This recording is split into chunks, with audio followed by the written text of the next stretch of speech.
Last month, one of his NFTs sold for 44 grand, and it's now up for auction with an asking price of 35 million. The current highest bid, $290. If only Snoop had warned us. Drop it like it's hot. If NFT tickets are resold by scalpers, it will automatically take a certain percentage of the profit made from the resale and give it back to the original performer. TechCrunch founder Michael Arrington is selling his apartment as a real estate-backed NFT. So he bought the apartment in 2017 on a platform called Proppy. He used ETH to buy it, and there was a smart contract involved. So in come NFT domains. Buy it once and own it forever. And because it's decentralized and operates on the blockchain, no one holds the keys to your domain but you. The great promise of NFTs having some kind of utility beyond being just a speculative asset hasn't quite played out yet. Welcome to the Money Panda, hosted by Elvis Kolawole. In the first quarter of 2023, there's been much less of a buzz around NFTs and much more concern around the wider health of the crypto market. As an asset class, NFTs have definitely stumbled, but proponents of the technology believe that it has a future beyond speculative investments, and I'm so looking forward to it. On this episode of the Money Panda, I invited Charles Ellingsen to talk about the way forward for NFTs and some of the progress made implementing use cases. Charles is the CEO of Unity Network, and you best believe he had so much to say. So let's dive into it, shall we? Hello, everyone. You're welcome to the Money Panda. And my name is Elvis Kolawole, your host. And as always, we love to talk about some of the pressing issues in the world of Web3, cryptocurrencies, and the blockchain. And today, once again, I have Charles Ellingsen, the CEO of the Unity Network. And he's here to talk about the future of NFTs. And today, we're definitely going to talk about NFTs and, what the way forward is for the NFT industry and NFT use cases. So first of all, once again, for those who don't know who Charles is, Charles, can you briefly talk about what you do in the blockchain space?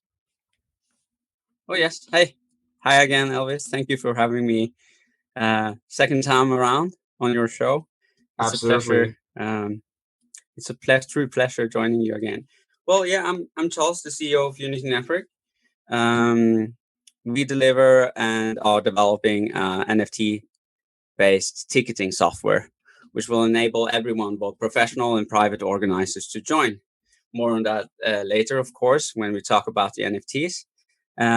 Basically, what I do is trying to penetrate the ticketing industry with new technology, which will revolutionize how we do business from a peer-to-peer based system, basically in ticketing, which will make it more secure for every users, as well as make it more convenient for the ones who's trying to sell tickets. There's no more fees, no more third middleman or whatever. It's just a transaction between the artists, between the organizers, and the guests. Very simple. All right. Taking away the middleman, I suppose. So that's beautiful. Okay, so you know what? Let's just dive right in and let's talk about the ticketing use case. I've always found this very interesting, basically securing access to events using NFTs. And interestingly, as we spoke about previously, the fact that Ticketmaster actually got into or is exploring using NFTs in this very same space. And of course, Ticketmaster is one of those companies that has a virtual monopoly, especially in North America. They basically almost have a monopoly. I'm not quite sure about Europe or, the Asian markets or elsewhere, but I know that in North America, they're pretty much dominant. So for them to, actually explore NFTs, it means that there is some potential there.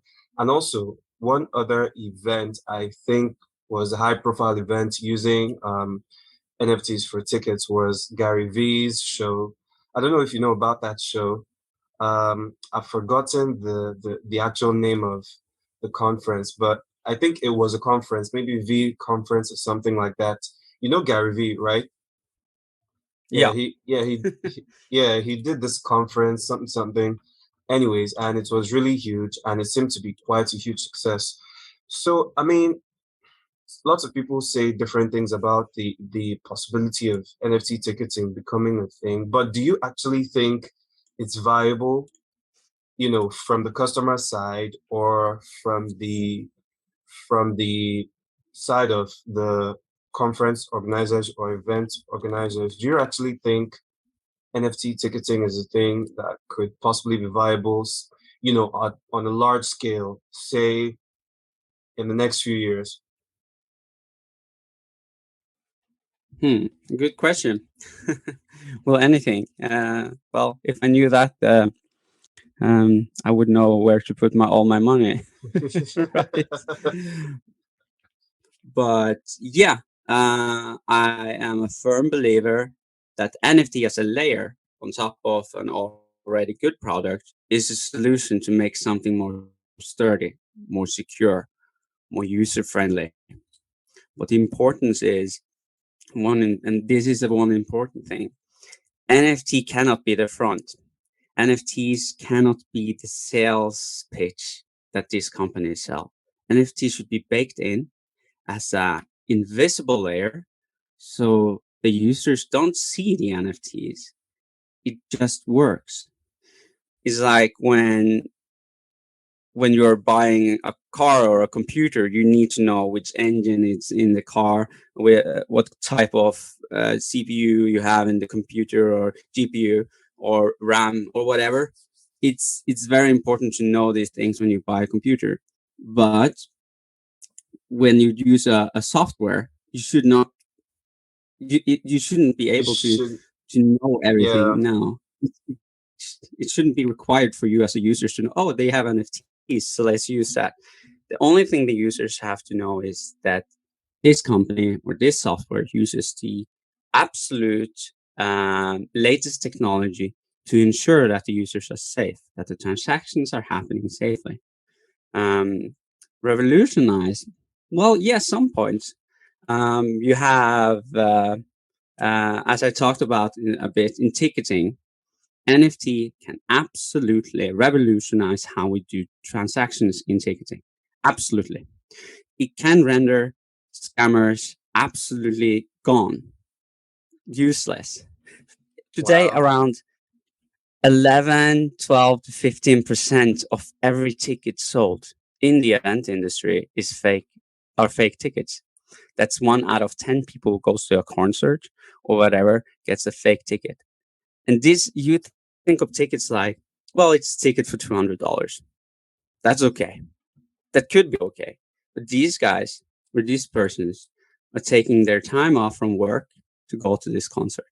They are renting rooms or a hotel or Airbnb or whatever. All of these costs come on top of the ticket, which is now useless because it's a fake ticket. Comes from a resale portal or whatever. NFTs will revolutionize this and make it impossible for scammers to scam. Also, another very important and interesting part where NFT tickets can revolutionize is airports. So when you're traveling with airlines, you have Argentinian airline is using NFTs as tickets right now. wow, wow. That's nice. We also have some other very interesting we have some other interesting things like documentation. So if you have your diploma from school, it can be signed by a smart contract and ensure that you are the holder of that diploma. Now you have a diploma from your school, you need to take care of it. You need to buy a safe, fireproof safe, or store it in space or whatever, just to make sure you don't lose it. But with NFTs, it's on the blockchain. It cannot be faked. It's always there. And if you just have the connection to it, it's yours. Yeah, fair enough. Okay, so there's something you just mentioned, actually. Actually, it wasn't part of what I was going to talk about, but it seems very relevant to this discussion. In the context of NFT ticketing, do you think NFTs will almost wipe out the reseller market for tickets? Because you do, I'm quite sure you know that, like in the world of ticketing, the third-party market of resellers is huge. In some markets, it's actually bigger than the market for in some countries, bigger than the market for the original tickets. So, do you think that wipes it out? And if we're being honest, like some of the companies that do sell these tickets are aware that their tickets are being sold on the black market, and they actually allow this maybe for some sort of business strategic reason. So do you think NFTs could be something that could really affect that market? Oh, very interesting question, and I've done much much research on actually on this. So what you're talking about is the secondary market, which is controlled by the buyers of the tickets. It's a resale market. No, I think that market would bloom because with NFT tickets, you can bake into the tickets as an event organizer. You can bake into the tickets that when this ticket gets resold, you and the artist or musician or whatever gets 20% of what the reseller resell it for. Royalties. So if you sell tickets for Jack Black, I'm a very big fan of Jack Black. So if you sell tickets to Jack Black, yeah, man, and if you have him on in Oslo, I live in Norway. So if I got to hire him to play in Oslo, and I know I sell the tickets for $1,000-$2,000 easy, front scene, and if you sell those for let's say $1,000, I know that these tickets, if they are sold out, they will probably sell for $2,000-$3,000 in the last minute. We can set the smart contract of the NFTs to be active, so that when a reseller resell the tickets, you as an event organizer and Jack Black gets 20% off the reselling price. This enables also people to turn down the ticket price, so they are able to sell out their arena or venue, and also be sure that they get part of the reselling amount. Awesome. I think I'm pretty much looking forward to a day when like such a model is going to be very mainstream, because of course it's going to mean lots of royalties are going to trickle down to a lot of people, and that's a lot of people that are going to eat good, I suppose.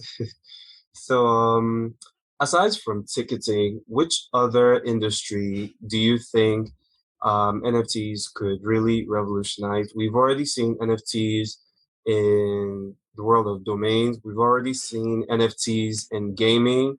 We've seen NFTs in so much, even in ticketing right now, and the world of collectibles, of course, which is the biggest thing, the arts. But maybe amongst these industries or some others I've not mentioned, is there anyone that sticks out to you and you feel like NFTs could really take this industry to the next level? Yeah, last time we talked about dog shelters. I love dogs as well.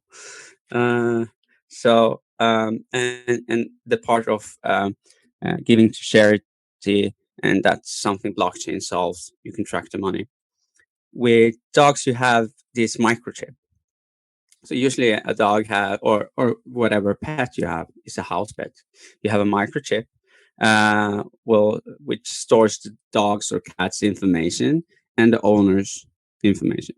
Mm-hmm. So when your dog is lost, they can scan the NFC chip and review who is it that owns the dog, who should be contact for this dog to find his way back home again.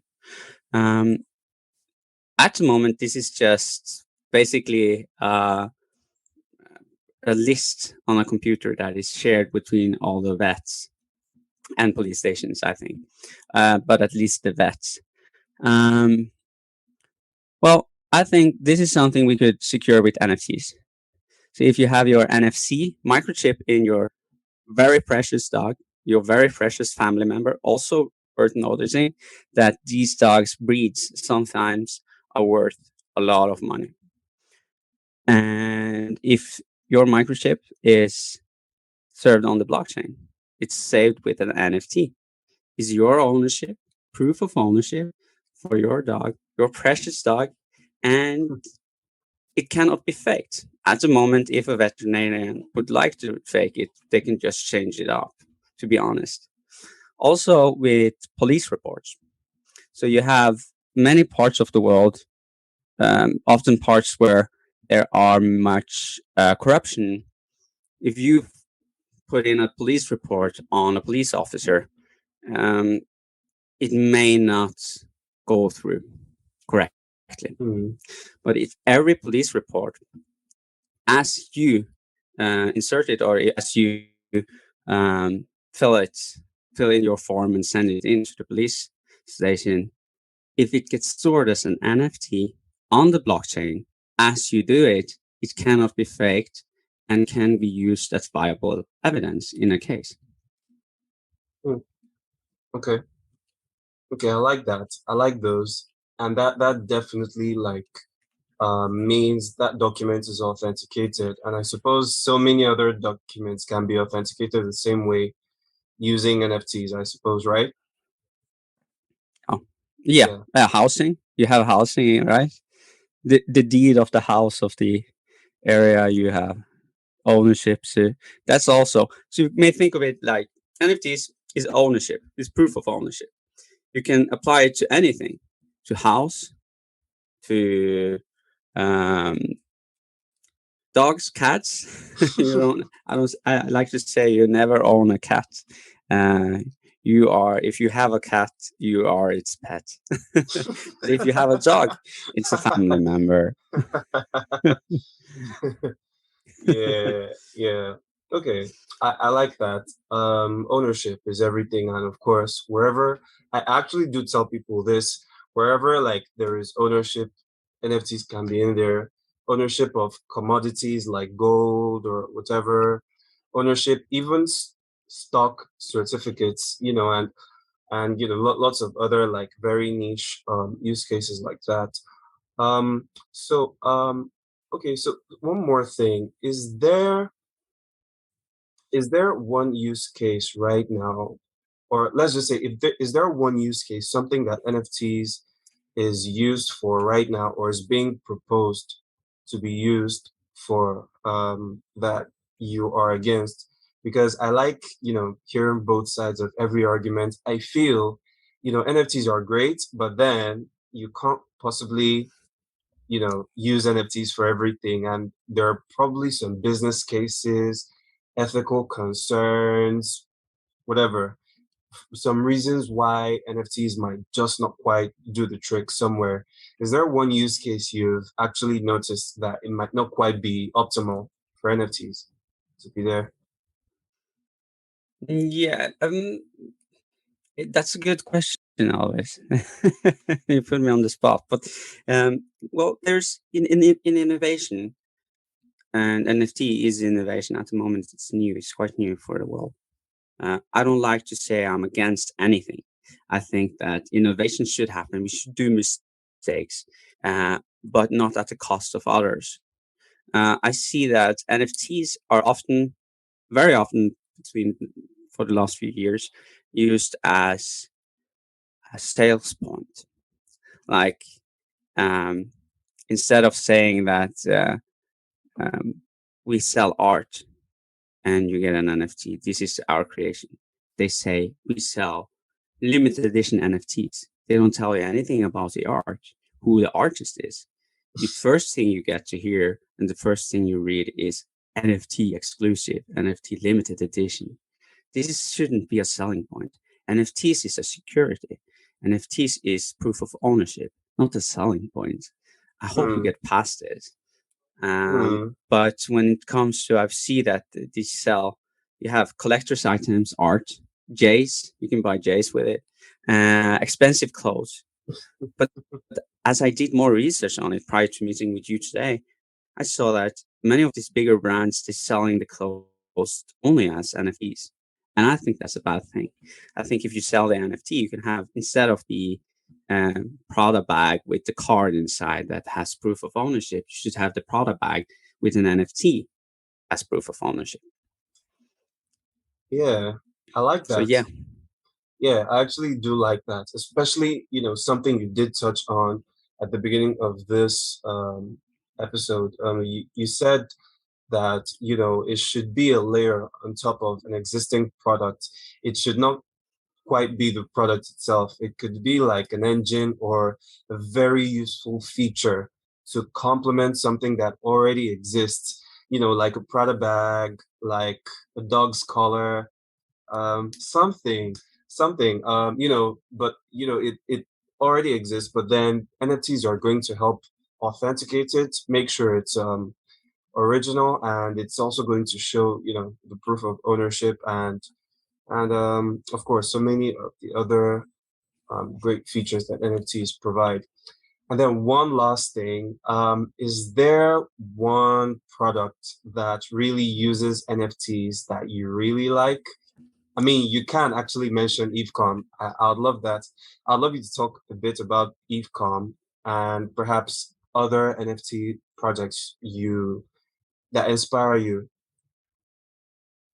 well, it's not exactly an NFT product, but it works in the same way, which um, like supply chains too. And I like to mention WeChain.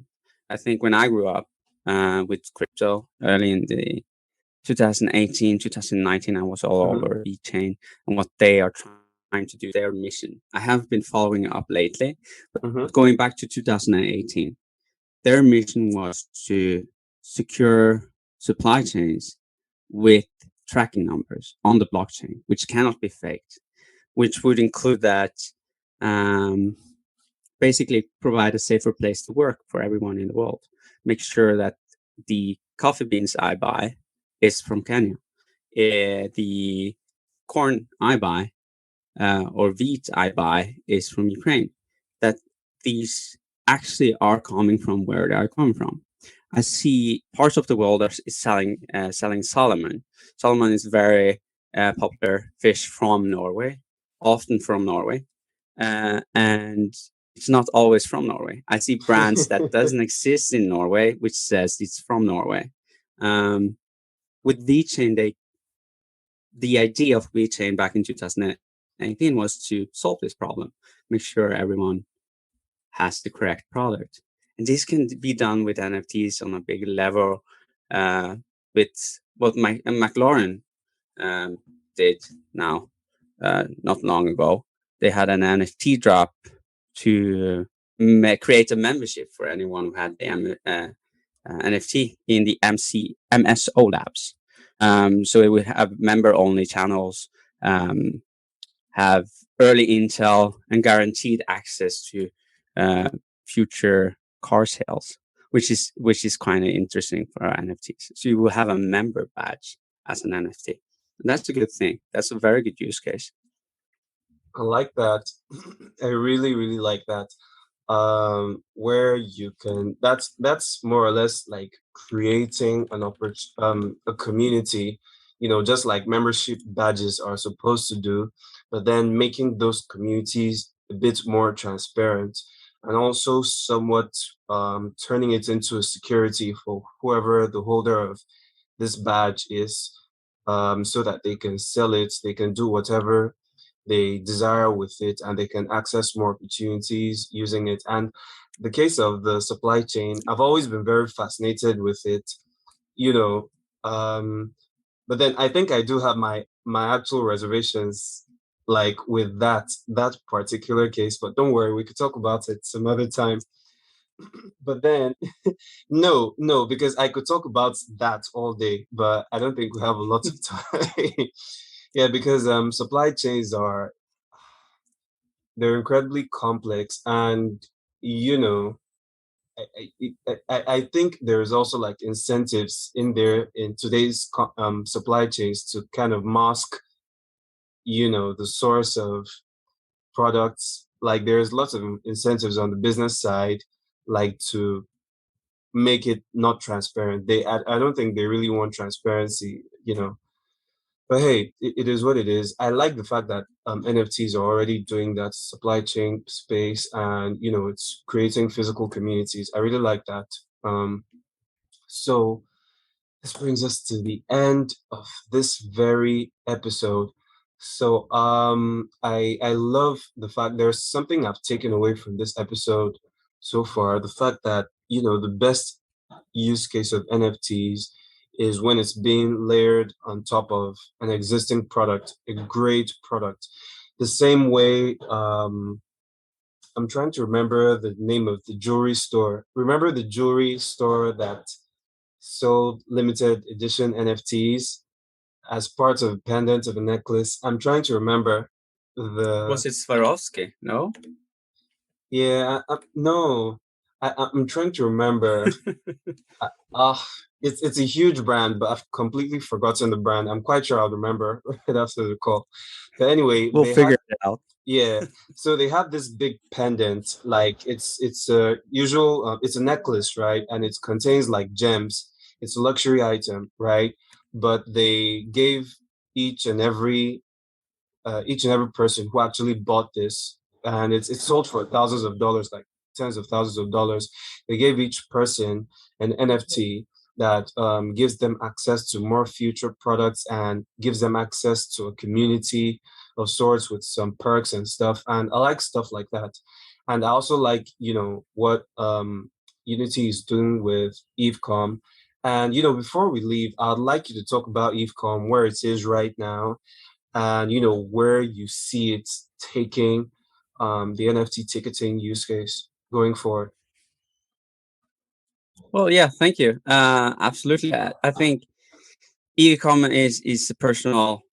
It's very personal to me. I used to be in the music industry early on, since I was 12, 14 years old till I was 23.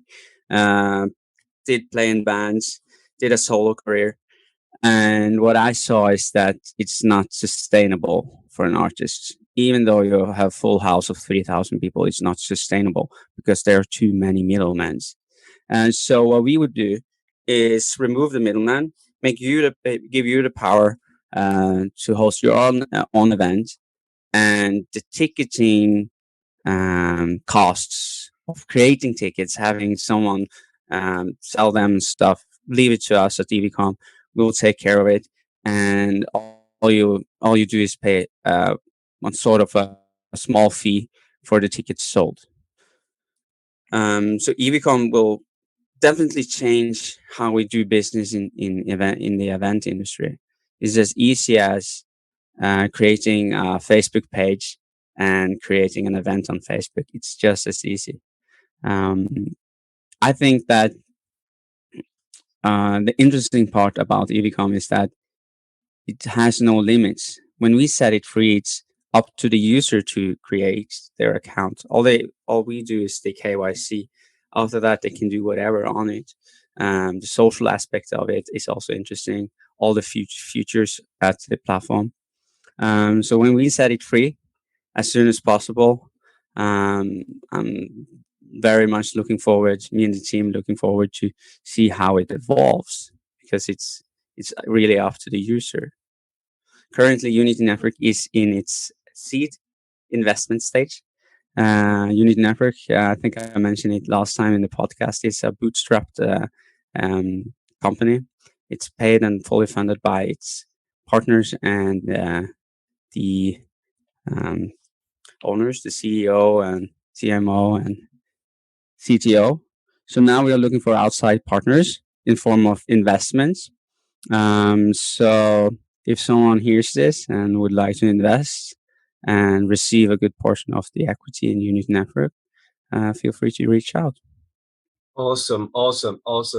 Love to see the building stage, and of course, getting in at the seed funding stage is usually the juiciest of opportunities. That's when you get 100x, 1000x return, hopefully. And I wish the best of luck to EveCom and the Unity Network as it expands its product and makes NFTs more viable. So we've come to the end of this podcast. Thank you so much, Charles, once again. I really love this. And actually, you've given me like a few points to start musing over and over again. Um, yeah, I've definitely taken a lot from this, and I hope whoever is listening to this has also taken a lot from this as well, and sees that there is a future out there for NFTs, and NFTs go far beyond art and all the other stuff that's being peddled right now. And of course, I look forward to a big future for NFTs and definitely for the blockchain space in its entirety. So thank you for listening. Thank you, Charles, once again, and see you on the next one. Bye. Bye.